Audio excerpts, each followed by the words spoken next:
Hello and welcome back. So this is going to be a review for Gladius as Sisters of Battle or Adeptus Sororitas. Because I was kind of asked, it's a game I've played a lot of in the past, so I figured it was probably worth a shot. So we picked it up and I did a quick co-op campaign with a member of the Discord. So that's going to go live roughly the same time this goes live, so you can actually watch the footage if you're actually interested in that kind of thing. And I'm just going to talk about a couple of aspects of the new faction without really spoilerizing it. I think it's probably fair to say it's hard to do spoilers for Gladius Relics of War because there's a story mode, but the story mode's kind of odd. So Adepta Sororitas are basically female space marines without the genetic modifications. Don't ask how they cope with extremely heavy weapons. Yeah, so basically they are from a planet or system I actually forget because my 40k lore is kind of rusty. And basically they were outlawed from having male soldiers after a rebellion of such. And as a result, and the very specific wording, they did what all politicians did and made a female fighting force because, well, they just said they couldn't have male warriors, so Sisters of Battle aren't male. And as a result, you've got a rather interesting faction mechanic based heavily around religion and faith and infantry. I guess is probably the easiest way I'm going to bridge into this, because the situation you have in Gladius is that the bulk of your forces are actually going to be infantry based. Now I'm not entirely sure how well this will cope against some of the other factions. I did a couple of playthroughs just to try and get a feel for how they interact with all the other factions, but there seems to be some glaringly problematic issues, I think, when you're fighting some factions. And I don't think that's necessarily a problem because every faction should have a weakness, right? No one should just be indestructible. And they're definitely not indestructible. Because they're so heavily infantry focused, basically the problem you have is that you can't actually heal the tanks or airplane or the mini titan that they get. So while you have a good range of high morale, varied infantry troopers, from flamers, melter troopers, chainswords, jump packers, and standard, shooty Sisters of Battle with bolters, you don't really have a way to replenish anyone else. So, like, the main problem there is, well, for one, it's quite interesting, but easy to kill infantry units. They don't have the durability of vehicles. But you offset that by unlocking later in the campaign, I can't remember what to call it. It's like a blessing or something. So you basically, there's an option in Gladius where you can have faction-wide things that you can activate for a turn. And one of them basically is return fire, for simplification's sake. If you've not played Gladius before, basically, if you get hit by something, you then return 17% of the damage inflicted on you against your attacker. And if you get another upgrade from your research tree, you'll be able to do 2 of these special abilities, and one of them will basically heal all of your infantry-based units for 2 hit points. So it's not amazing, but combining those 2 things, every time the enemy attacks you, you can really just grind them down. And if you actually watch this 4-hour video of us slugging through this map, you'll see that I built like a giant triple line of troops and just basically sit there for a couple of turns while we clear up the other flank, because for every time they attack me, they basically take 17% of their own damage back on them, and it worked out relatively well. I do wonder exactly what was going off in this. It's one of those odd situations sometimes where you see, not necessarily that we're having a really easy time, but like it seemed like one of the enemy AI had mysteriously capitalized on everything and all the others had not. So that's one of the main downsides they have. The other one they have is that you have like circular defensive layers where you can build out from your city. and you can upgrade your expansion layers so that you can actually have a even bigger city, which doesn't really matter for this because we did a 4-hour thing and it was just done. But for the Sisters of Battle, you can only do that with your actual starting city. It's very important to place that somewhere that you know is going to be a good location. It's going to be viable. You're going to have access to that 3 lings of expansionism should you actually need it. And your others only get 1.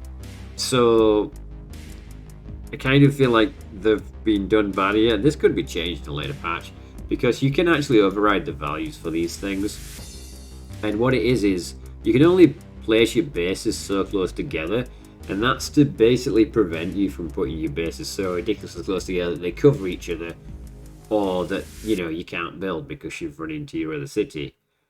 Now you're not going to have that situation so much with the Sisters of Battle because the defense platforms on your capital are only going to reach 2 squares. It's not like the Imperial Guards and other long-range factions where it's 3 or above.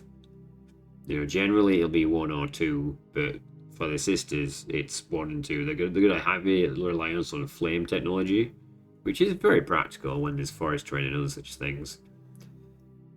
So I guess those are the potential downsides. How do I rate this DLC? It's, I guess, pretty solid. Like, they don't have early game issues so much because of their high morale.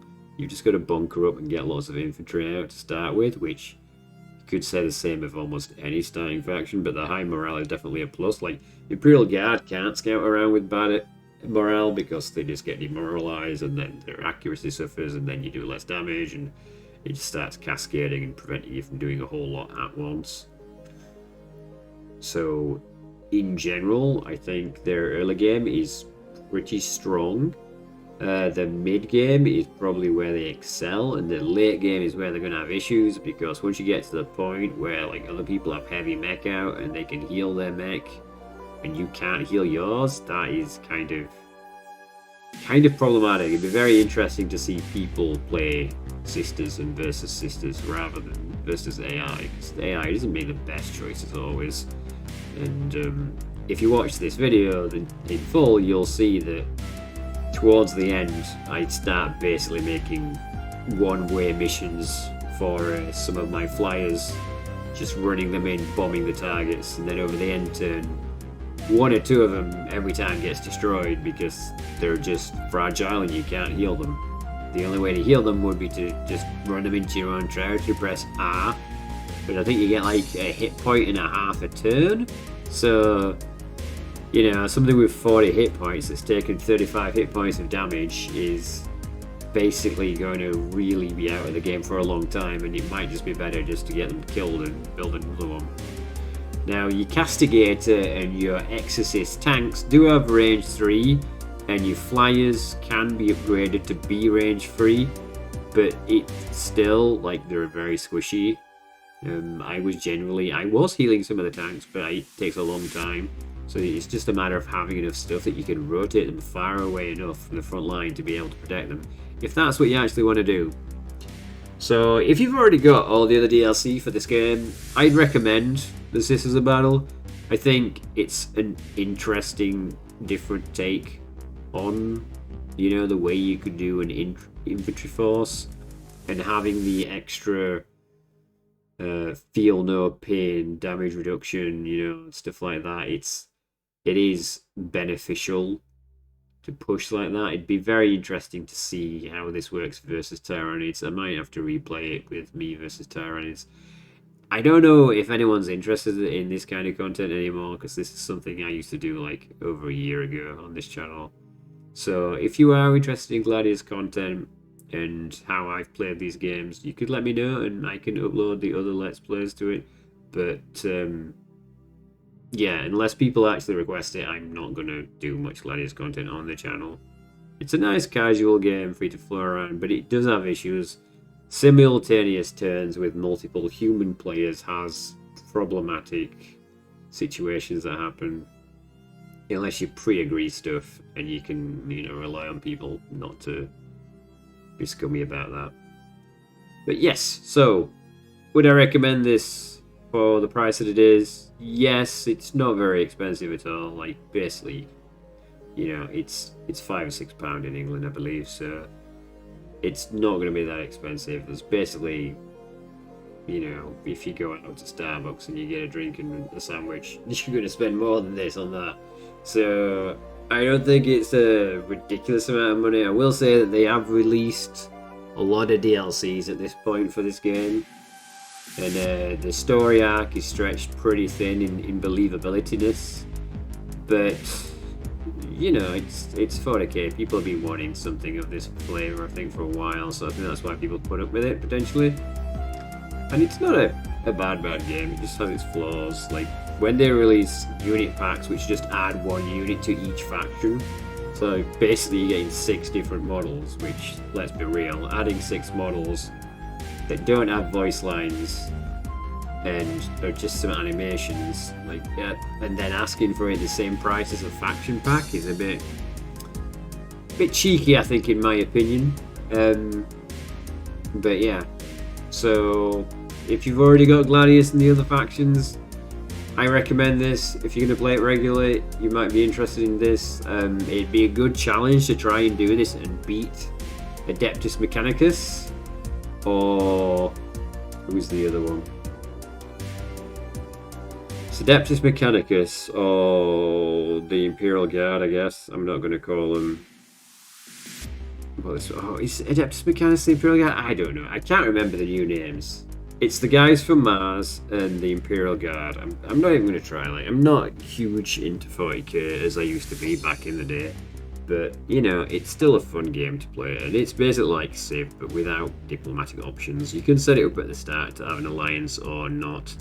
So I will leave you on that note. I would definitely play Gladius with people if people want to play Gladius.